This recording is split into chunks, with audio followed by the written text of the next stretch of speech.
Welcome to the Wokelandia podcast, where we are exposing the injustice in social justice. We're your hosts, the Back Home Brothers. I'm Caleb, and the singer is Joseph. Back home. So good to be with you. It's the first of the brand new year. It is a new year of 2023. And all that's new is old again. Wait, what is more more craziness? Yes, to be sure, as we navigate life here in Wokelandia, for those of you who may be finding us for the very first time, which might be everybody actually. Oh, not everybody. We are committed to diagnosing and helping explain the crazy world of Wokelandia. What are the values and rules of wokeness? The podcast has come out of the creation of a game, which if you haven't found, go to Amazon. You can find it now. Go to wokelandia.com, which is the website where you can find the game, which takes the rules of wokeness that we will be discussing today puts them into a fun for the family card game that you can play that will help you understand the rules of the world that we're living in. And today we have 3 stories we're going to cover that are all kind of related. Has to do with identity, and that's really kind of the core of wokeness is having the right identity, not having the wrong identity, getting points for having the right identity. And let's start this by saying, before we had created Wokelandia, I don't know the date that Wokelandia was created, but lying about yourself is not exactly a new phenomenon, right? People have long had this desire to be admired by their peers, by the world around them, and so they would make up things about themselves that they believed other people would appreciate. Now, we've seen kind of an old school version of this recently with Long Island Representative-elect George Santos. I guess he's, now that the Congress has, as of today, when we're recording this on January 3rd, George Santos is now a member of the United States Congress, but he has been, since his election, a subject of much controversy because it turns out, Caleb, that he kind of lied a lot about himself. Yeah, and that is kind of to be expected, you would think, for politicians, but maybe not to this degree. Not to this degree. About a lot of past things, and he lied in such a way to make himself look better, as is really the only way you ever lie about yourself, is to make yourself look better. He invented a college degree, which he never had. And of course, as one who thinks the college is highly overrated, I do not believe people should feel the pressure to say that they graduated from college, because I'm not sure on balance a college degree is actually adding value to anybody's life. And because almost all colleges operate within the jurisdiction of Wokelandia, I think that for most people, the experience in college is negative and actually harms your ability to think. But he was not operating from that premise. He invented himself a college degree. He also claimed to have worked for Goldman Sachs and Citigroup, which apparently in Long Island would make people like you. I don't know if in my neck of the woods people would care about that, but he invented those things. Turns out that they were not true. Now, he lied about something that's very relevant to the 3 topics we're talking about today. But I actually hadn't heard that until you raised it just the other day. I've heard about the other ones, but yeah, you say he may have lied about his sexual. Well, yeah, he's also identifying. He's also a gay Republican, which, I mean, and that's of course a problem, because we know in Wokelandia being gay is good, but being a Republican negates any of the benefits that you would get from being gay in Wokelandia, because you don't get conservative, not necessarily a Republican. You can overcome that. And we actually, because he hasn't been in office, we have no idea how conservative he is. Based on what I'm learning about this guy early on, I'm actually not very optimistic that he and I share much of the same worldview at all. So I'd be shocked if he turned out to be a guy who voted in the way I wanted him to. Now, the whole gay thing is the reason why people were concerned he was lying about that is because he was married to a woman for 5 years. And that was until, and I'm getting a lot of this from a New York Post article on this issue about him. But he says he dated a woman in the past. I married a woman. It's personal stuff. He said it got a little toxic. He says I'm very much gay now. And here's another quote. I'm okay with my sexuality. People change. I'm one of those people who change. Now, this is funny, of course, because you're not supposed to change. And that's one of the things in Wokelandia, that if you suggest that people's sexual orientation changes, you will be tarred and feathered and banished to outer darkness. Of course, he changed in the way that Wokelandia accepts. You can change from straight to gay. You cannot change emphatically. And this is dogmatic in Wokelandia. It just depends what you direction. Cannot change. Yeah, you cannot change from straight to gay. You can change. Or you cannot change from gay to straight. You can change from straight to gay. So that's the change he's claiming he made. So you can only get to make that change one time. So in New York, maybe that helps him, even though he's in presumably somewhat of a conservative Republican. And that's the question. I mean, does it help or not? Does he do this because it helped him politically? I mean, he also said, he's certainly the kind of guy who will. So since he's done a bunch of other lies to benefit himself, maybe he will lie about this as well. But it's worth noting that he understands the game, probably, that you get points. You wouldn't lie the other direction anymore. I mean, at one point, maybe you would have. If you're attracted to men and you're a guy, you might not publicize that. Sure, you got in some ways you got points for not being gay back 50 years ago. The dynamics were very different, of course. And now it's people would not be lying about the fact that they would be attracted to it. Now, I don't need to speculate at this point. I'm really uninterested in who he's attracted to. The fact is, he will clearly embellish things about himself. Has he embellished that? Who knows? In some ways, it doesn't matter. The reason it matters in Wokelandia is because we understand there's an incentive. The incentive. That's the real point here. Whether he is lying in this case or not is far beyond our jurisdiction and any knowledge that you and I have about the subject. But everybody listening and watching today will understand that there could be an incentive for him to make that up. And if you could just claim any identity you want, then you can really lie about anything. And there's no way to know, frankly, there's no way to know if it's a lie. Like before I moved to Texas, and we had a joke for a while that I was going to run for governor of Washington State. Yes. But people who think like you and I have a real tough time winning as governor in Washington State. But I could offset that by coming out as a trans lesbian. And that would be a first for Washington. And so you could be historic. And it's really good to be historic. The historic first ever trans lesbian governor of any state, for that matter. But what is a trans lesbian exactly? Well, it's a guy who's attracted to shockingly women. Similar to a man. Shockingly similar to now a man. You've got new labels that mean nothing, because these labels don't actually mean anything. Inherently, they don't mean anything. But if you claim that, well, I'm a trans lesbian, how do you say, well, no, you're not? It's like, well, what is that? It's somebody who identifies as a woman, is attracted to women, but is actually not a woman. It's actually a man. And it's like, okay, I get tons of points for that. Would anybody actually buy that? I don't know. If somebody really tried to play it up sincerely, how does that not qualify as points? Just like anything else, just coming up with these identities, and it makes you more qualified for office or for anything, just because you hit the right identity cards, which essentially don't mean anything in some cases. Now, Caleb, we're going to get into trans lesbians a little bit at the end of the program.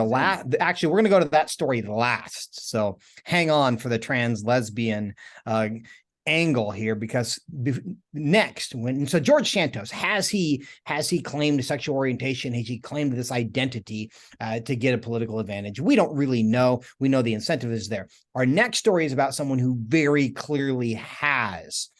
She is a woman named Katie LeClaire, and she has been. And I'm going to read from this article from Madison 365. The title of this article is "Indigenous Arts Leader Activist Revealed as White." Now, I think we've even talked about on the show, or made reference to Rachel Dolezal, who was, this is 10 years ago or so now, was the head of the National Association for the Advancement of Colored People in Spokane, Washington, which is, of course, an advocacy group for Black people.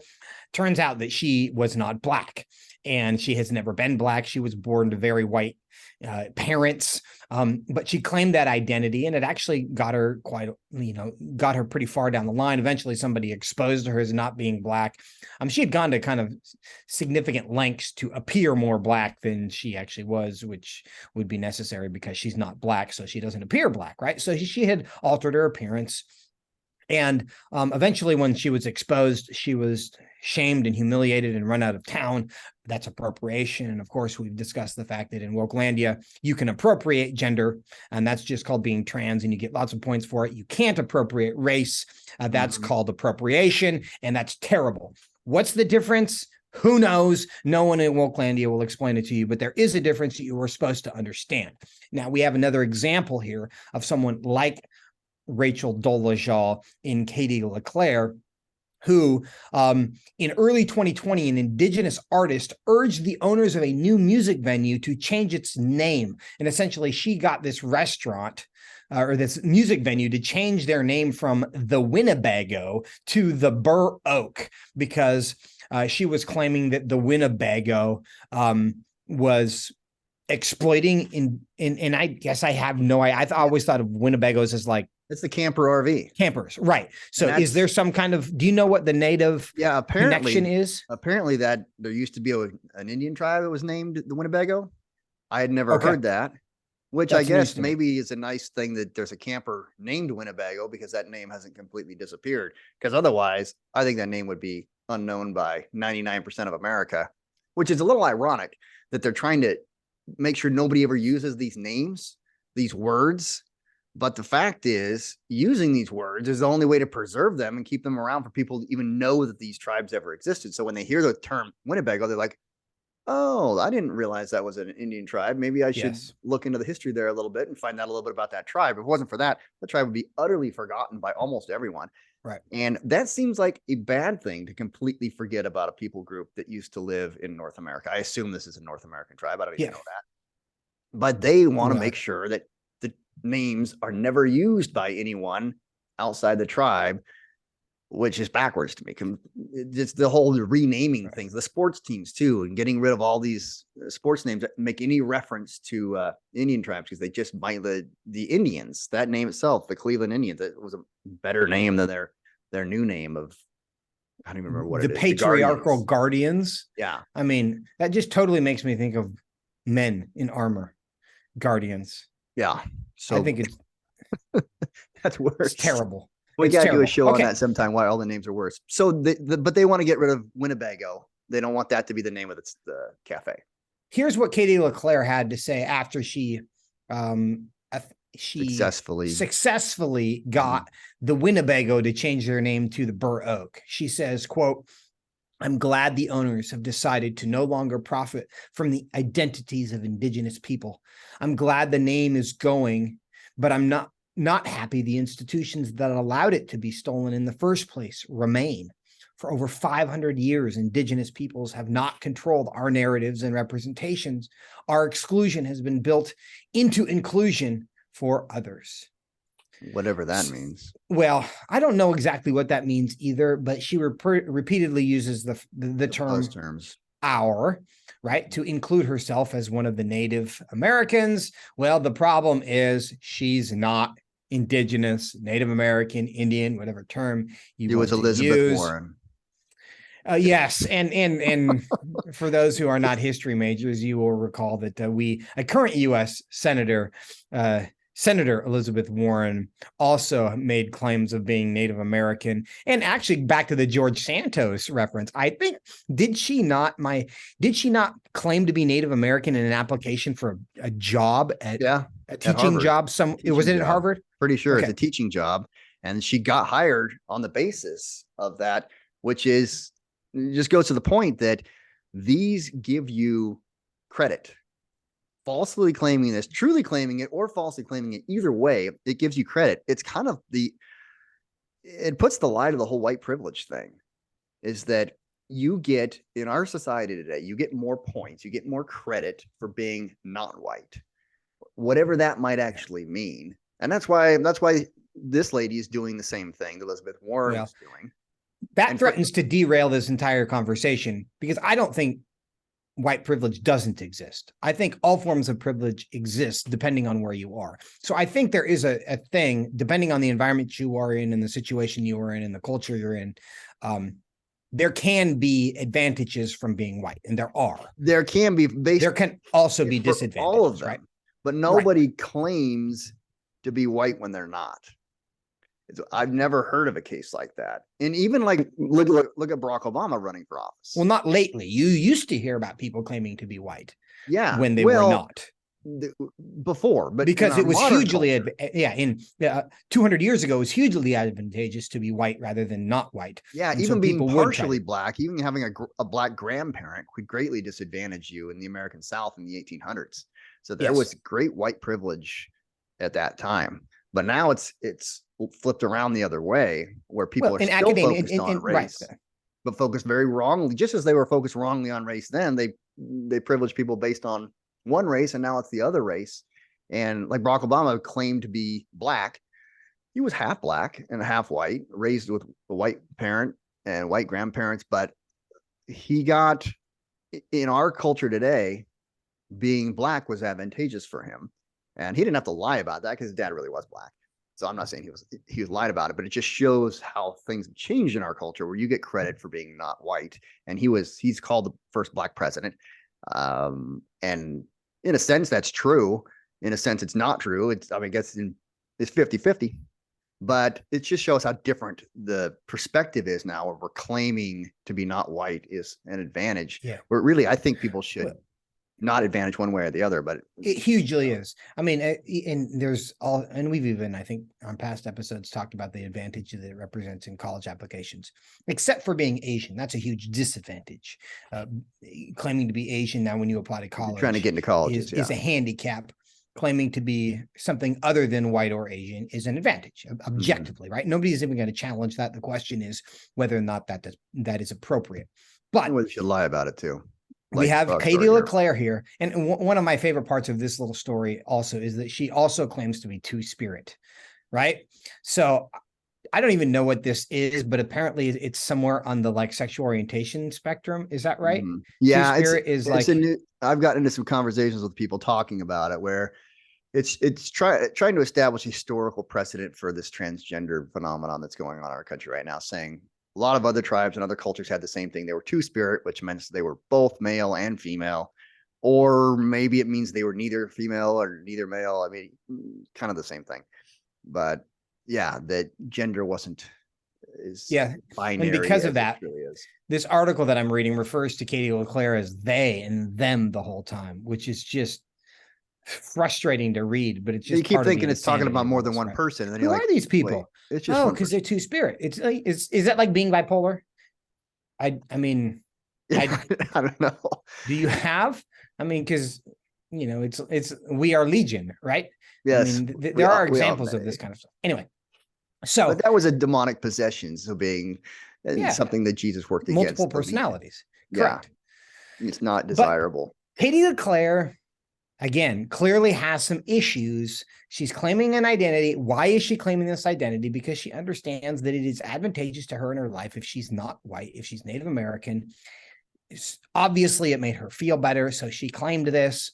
And if she's not female, too, it's helpful to not be not just be run-of-the-mill female. Although, of course, we know that being female is better than being male. That is, of course, the very bottom of the barrel. But you can be better than female.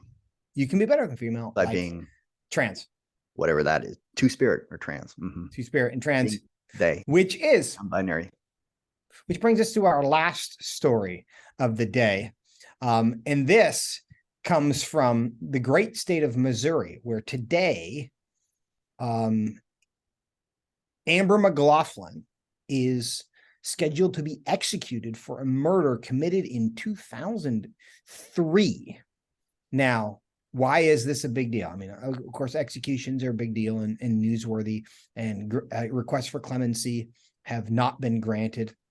But when Amber McLaughlin committed this murder, Amber McLaughlin, was known as Scott McLaughlin. And so there's your big clue that Amber McLaughlin is a man and committed this murder as a man and was a man until I think 4 or 5 years ago. So this murder was in 2003, been in prison ever since. 4 or 5 years ago, decided to become a woman. The taxpayers and the taxpayers were part of helping Scott McLaughlin become Amber McLaughlin in prison. Is that a great use of taxpayer dollars? We'll discuss that another day. But the answer is no. Very, but the answer is no. Just and very reason, right? I mean, you kill somebody. I mean, and this is savage. I'm not going to go into the details of this, but it's the kind of thing, stalking, raping, strangling, stabbing, all of these terrible things that this guy did to another woman.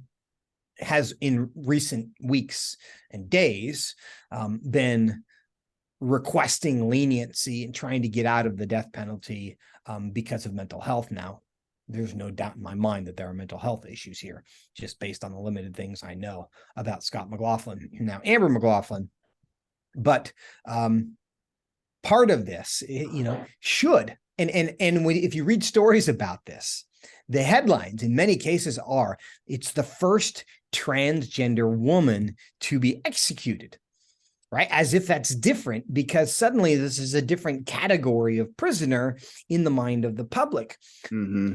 They don't exactly say, that I have read so far, nobody says, hey, this guy should not be murdered because he now claims to be, or should not be executed because he claims to be a woman. There are people who are, of course, opponents of the death penalty for totally different reasons.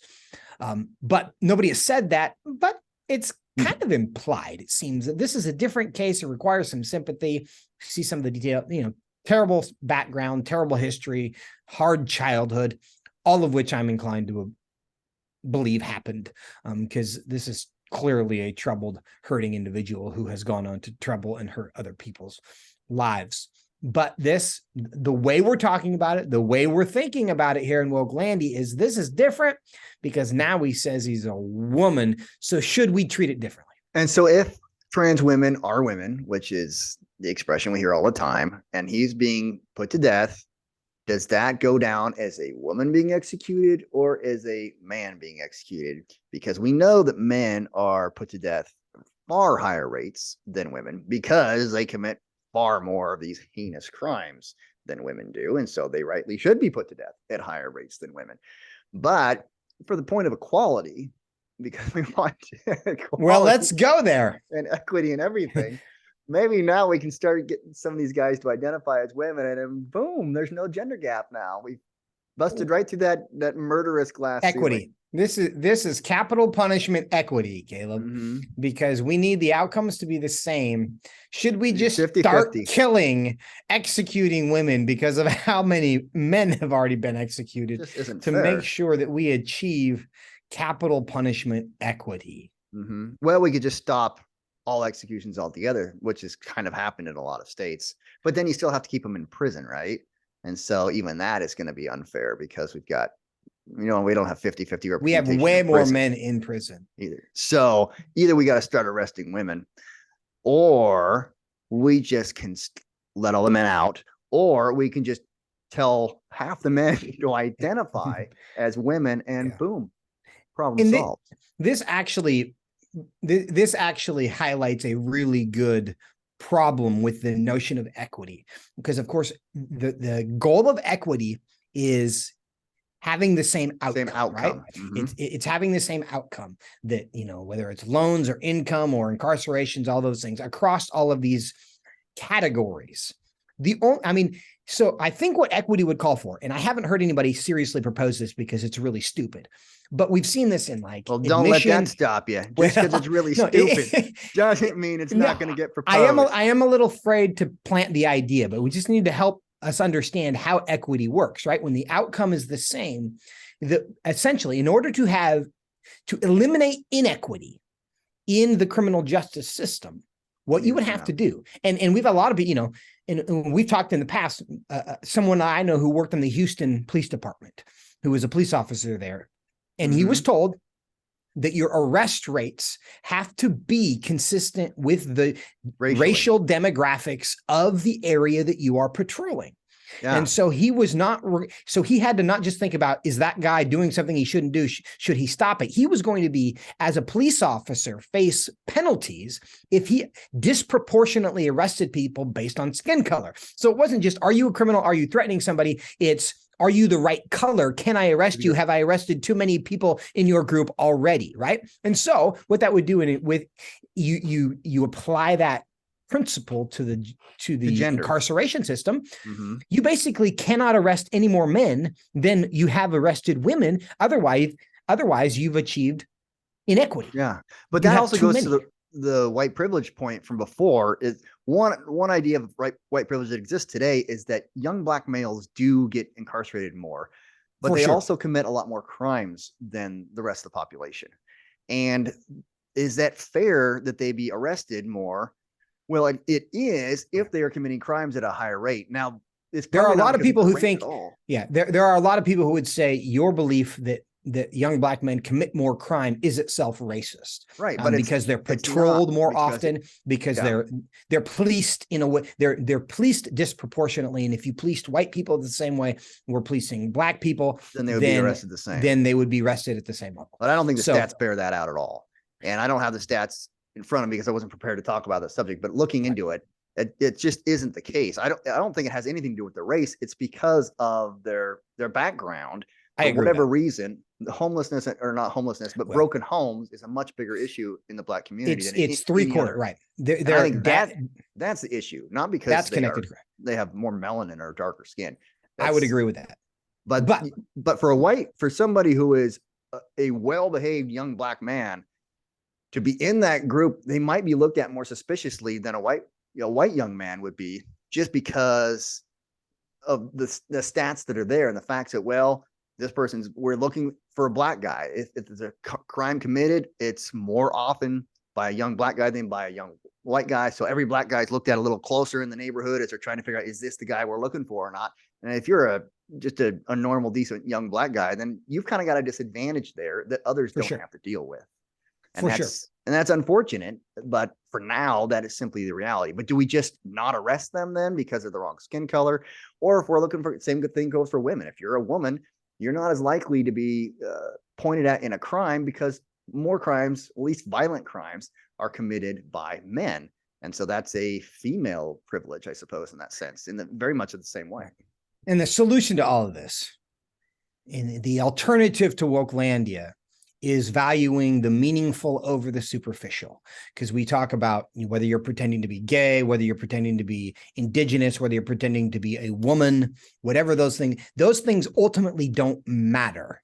Those are not the most important things about you. And the criminal justice system and the education system should not be interested in those things. The employment system, the business world should not be interested in those things as much as they are interested in, are you an honorable person?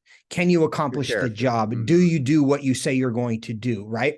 Can you be trusted?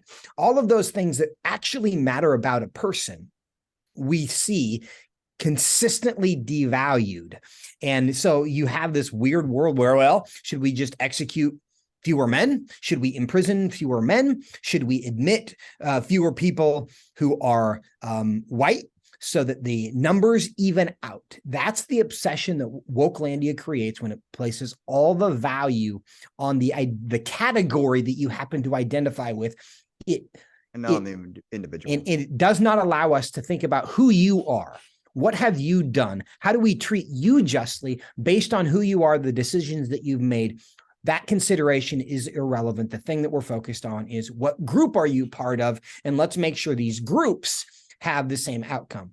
Because the fact is, this trans woman, who is actually a man, right, deserves if anybody deserves capital punishment, he deserves it. We shouldn't be distracted. The question here is capital punishment appropriate or not?